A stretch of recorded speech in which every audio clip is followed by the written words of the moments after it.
Hoje a gente vai ver aqui por que o Freeza não pode ser o dono do universo, nem o imperador, nem o representante, nem coisa nenhuma. Igual o Vegeta, que é o príncipe de ninguém. Tenha mais respeito. Hoje não estou de bom humor, inseto. E a gente vai navegar aqui então um pouquinho no direito espacial, ou cósmico, ou galáctico, ou aeroespacial, como você preferir chamar. Igual a sua mãe, aquela vagadia. Vamos lá. O direito espacial ele se rege em acordos e tratados internacionais, e todos eles são ligados à ONU. O Brasil é um membro da ONU desde a sua criação, tendo ratificado todos os tratados do espaço, exceto o da Lua, que foi apenas por 11 países, dentre os quais não estão o Brasil nem os principais agentes da exploração do espaço, Estados Unidos, Rússia e China. Mas a história disso tudo começou com um relógio esquisito. Eu sou...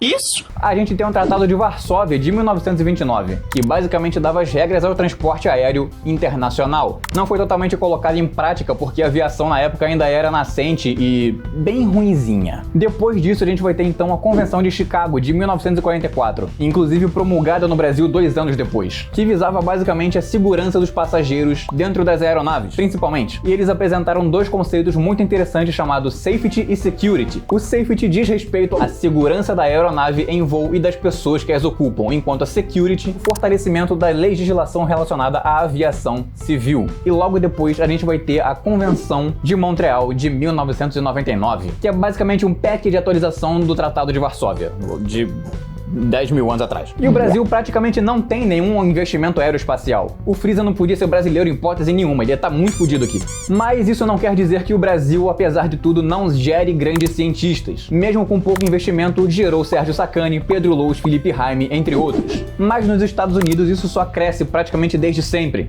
E se o Freeza fosse partir do Brasil, ele teria que partir de São José dos Campos, em São Paulo. Por quê? Porque é essa cidade que se destaca na indústria aeroespacial aqui do Brasil. E ela começou a se destacar realmente com peso nisso, de respeito, de verdade, em 2019, quando ela entrou no top 5 dessa atividade astronômica, astronáutica, astro. Mas agora é sobre o uso e a conquista do espaço acima de nós. Como é que fica essa situação? Porque é aí que o Freeza entra. É isso que ele faz da vida. Esse é o ganha-pão dele. Meu objetivo é a conquista! Mas e o uso militar do espaço, do cosmo que o Freeza utiliza? Como é que ele faz isso? Como é que ele tem poder sobre isso? Como é que ele gere isso?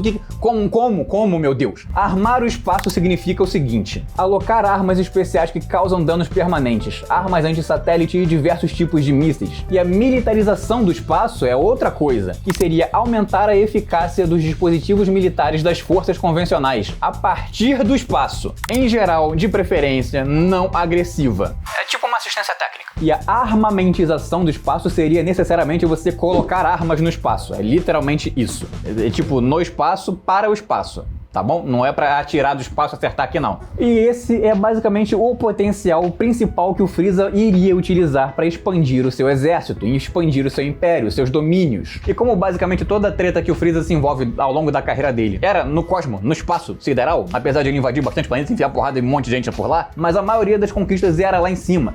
Então, vamos seguir. Mas ainda tem uma questão muito peculiar nisso tudo. Por mais que tudo pareça muito favorável pro Freeza, ainda que ele levasse todo esse poder bélico que ele tem pro espaço, rumo às estrelas, universo adentro, como é que fica a logística disso? Fica na mão de quem? Pode ficar em nome dele, mas não na mão dele. Como é que funciona essa lógica? Porque vamos supor o seguinte exemplo. Vamos supor que a Terra seja do Freeza e Marte também. E todo o espaço que fica entre os dois planetas é de quem?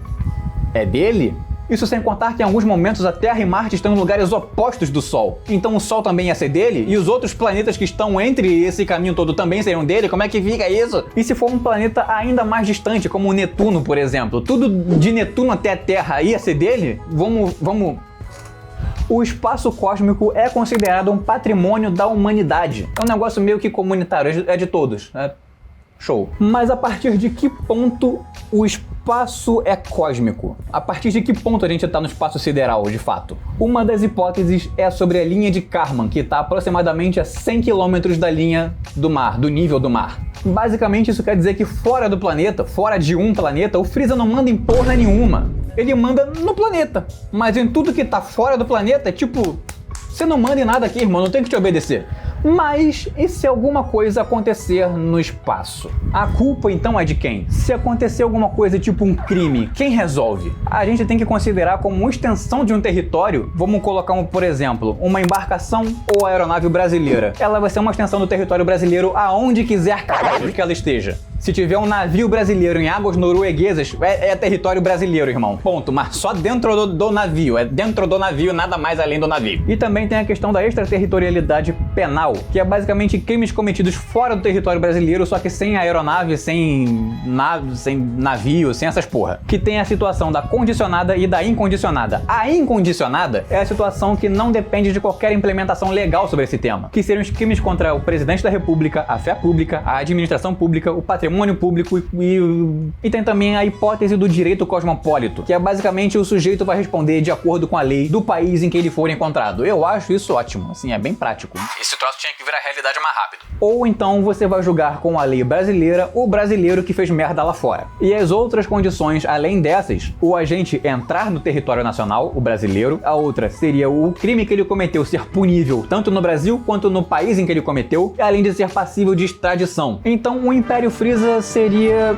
inviável, administrativamente falando, porque são distâncias grandes demais, com intercorrências demais entre qualquer comando que ele dê, ainda que de fato ele invada e conquiste outros planetas e outorgue constituições nele, as dele no caso. As constituições outorgadas são as impostas pelos governantes, elaboradas sem a participação do povo. O líder político ou grupo instalado no poder decreta a constituição do país, que em geral possui traços autoritários. Já as constituições promulgadas são elaboradas por assembleias constituintes. Então basicamente os planetas que ele conquista seguiriam as regras impostas por ele, as mesmas regras do planeta dele, mas no fim das contas isso acabaria da mesma forma que Roma, supondo que ele conseguiria chegar no mesmo nível, proporcionalmente falando, porque Roma tinha uma missão administrativa quase impossível devido às condições de comunicação da época, ao ponto que eles tiveram que colocar 2 capitais para conseguir resolver aquele imbróglio todo. Mas eles não tinham que contar com espaços enormes de terras de ninguém para conseguir fazer veicular uma simples ordem, uma simples informação, um decreto, qualquer coisa. Eles tinham outros problemas, mas esse é um problema que nem a gente consegue solucionar. Apesar de que no Dragon Ball, convenhamos, os caras viajam metade do universo em 3 anos, talvez menos, né?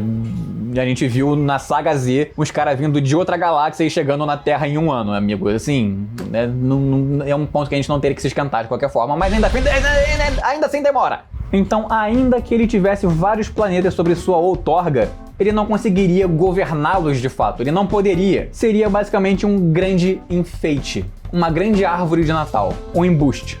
Só isso. Se ele quisesse ser só um cagador de regra, ele conseguiria tranquilamente. Mas se ele quiser, de fato, exercer um poder de império, poder de polícia mesmo, fiscalizatório, governante e tal, ele não conseguiria. Sinto muito. Por mais que suas regras valham nos outros planetas que ele conquista, ele não teria por si só o poder de império regulador e fiscalizador como que um estado como o Brasil tem. Se ele colocar líderes militares para comandar aquele planeta, eles usariam as regras do Freeza para fazer o que era da vontade deles, não a do Freeza. Mas ainda tudo isso seria atribuído a ele, em nome dele. Isso tornaria o Império Freeza extremamente nebuloso e incerto. A presença dele seria completamente irrelevante. Assim como o espaço seria um bem na humanidade comum a todos, um espaço de todos, o Império Freeza seria um governo de ninguém. Curte, se inscreve e compartilha. Daqui a pouco tem mais.